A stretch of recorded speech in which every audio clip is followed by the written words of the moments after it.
Hello नमस्ते welcome to my video welcome to my channel. आजको भिडियोमा चाहिँ तपाईँले थम्बनेल हेरेर क्लिक गर्नुभएकोमा तपाईँले स्वागत छ। आजको भिडियोमा चाहिँ मैले तपाईँसँग चाहिँ फोटो छैन भने, फोटो छैन भने, तपाईँले अनलाइन फर्म भर्ने काम परेको छ भने, तपाईँले फोटो चाहिएको छ भने साइबर अथवा काहीँ फोटोसपमा गएर फोटो खिचेर हाल्नुपर्ने हुन्छ।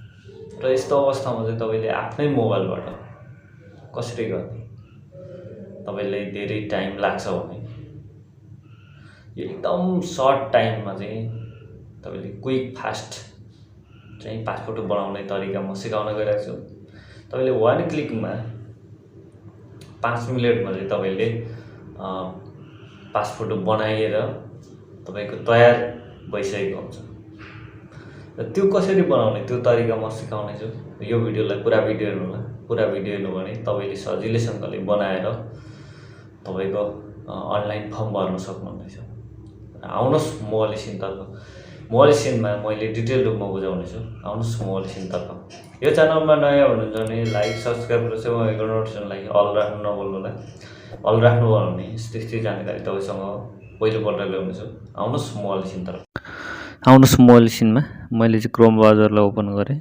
त्यस पछाडि यहाँ चाहिँ कटआउट प्रो भनेर सर्च गर्नु होला। त्यस पछाडि फर्स्टमै यसको लिङ्क आउनेछ र यो लिङ्कमा क्लिक गर्नु होला। त्यस पछाडि यस्तो खालको इन्टरफेस तपाईँले देख्न सक्नुहुन्छ।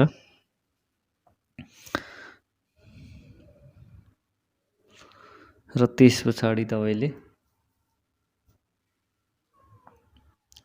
डिजाइन यस्तो बन्नेछ भनेर यहाँ आएको छ र यस्तो खालको इन्टरफेस देख्न सक्नुहुन्छ। र यहाँबाट चाहिँ हाम्रो तपाईँको मोबाइलमा यस्तो खालको इन्टरफेस आउन सक्छ। र यसलाई चाहिँ हामीले डेस्कटप साइजमा राख्नुपर्ने हुन्छ। यहाँ चाहिँ गएर डेस्कटप साइजमा राख्नु होला। डेस्कटप साइजमा राखेपछि यसपछि फर्स्टमै प्रोजेक्ट भनेर आएको छ, त्यहाँ क्लिक गर्नु होला। प्रोजेक्टमा क्लिक गरिसके पछाडि यहाँ पासपोर्ट फोटो मेकरमा जानु होला। त्यस पछाडि फोटो मेकरमा जानु होला। पासपोर्ट फोटो मेकरमा जानु होला।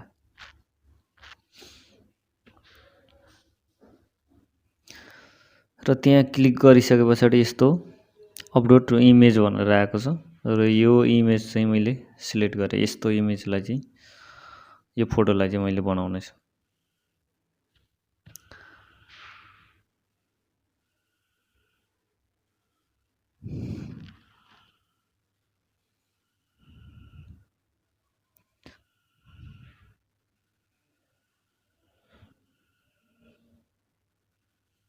र यो फोटोलाई थोरै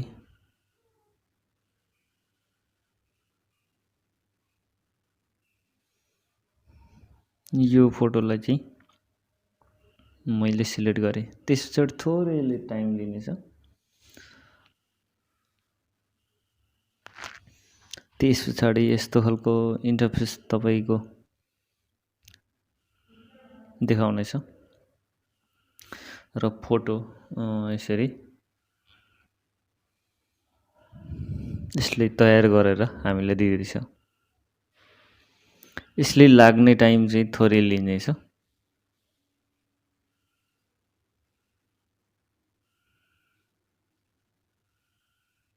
र त्यस पछाडि हाम्रो बनेर आइसकेको छ फोटो। र यसरी तपाईँले यसलाई डाउनलोड पनि गर्न सक्नुहुन्छ। र मैले फेरि अर्को यही फोटोलाई सिलेक्ट गरेँ। अपलोड इमेजमा जानु होला।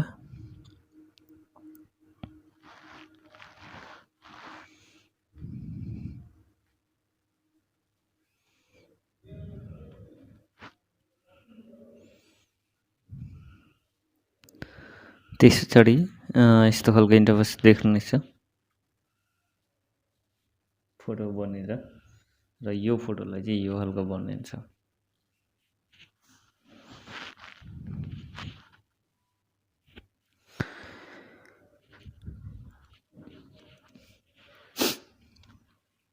र डाउनलोड गर्नुलाई चाहिँ थोरै यसले जिमेल आइडीमा आएको हुनसक्छ र यसले कन्फर्म गर्नु होला यसरी र जिमेलमा अथवा फेसबुकमा तपाईँले गर्न सक्नुहुन्छ। त्यस पछाडि यस्तो र यसलाई यसरी यहाँ यो साइटमा कुन साइजमा राख्नु हुने यहाँ विभिन्न साइजहरू देखाएको छ।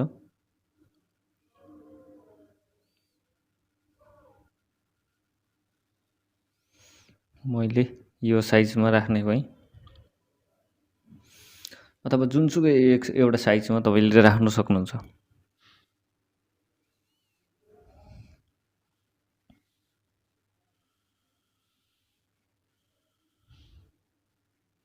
र यहाँ गएर तपाईँले 2टा अथवा 3टा यहाँ गएर यो साइटमा अप्सन छ, यहाँ गएर यसरी मैले यो धेरैवटा फोटो निकाल्नु छ भने यसरी तपाईँले बनाएर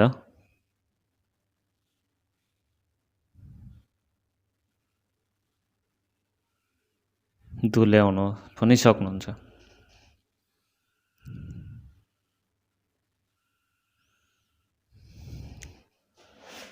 र यति गरिसके पछाडि तपाईँले डाउनलोड यसरी गर्नु होला, सजिलैसँगले यसरी डाउनलोड हुनेछ।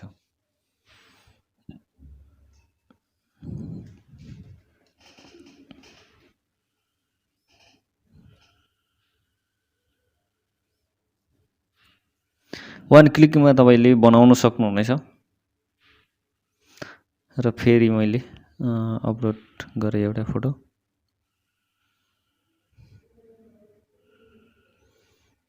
र यो फोटोलाई मैले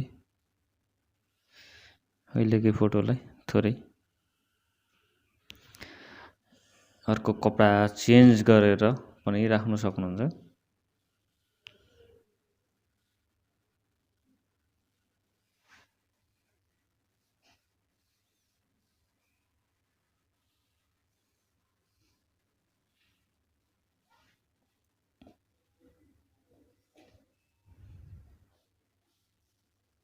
र यहाँनेरि कलर यसरी चुज गर्न सक्नुहुन्छ। यसरी कुन कलरमा तपाईँले म्याच गर्छ, कुन कलर तपाईँले मनपर्छ त्यो कलर राख्नु होला। यहाँ साइडबाट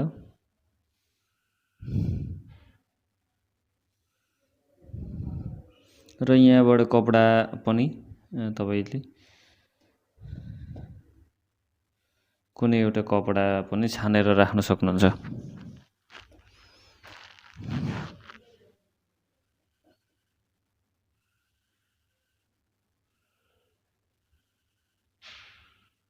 यसरी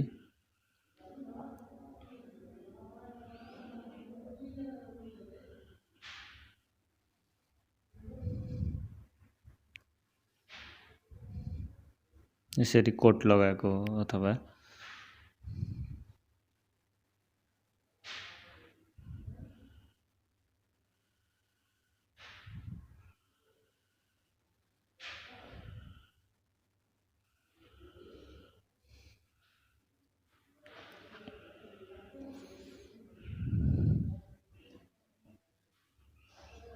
जुनसुकै ठाउँमा तपाईँले फोटो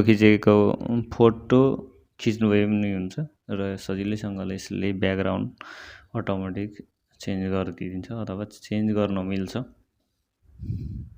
वान क्लिकमा तपाईँको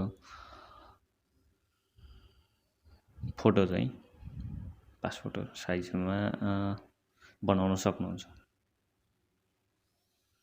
र यसरी मेरो भइसकेको छ, कोट लगाएको पनि अफिसियली फोटो चाहिएको छ भने यसरी पनि तपाईँले बनाउन सक्नुहुन्छ। यो एकदमै मलाई चाहिँ राम्रो लाग्यो, तपाईँहरूले पनि युज गर्नु होला, यसरी बनाउनु होला।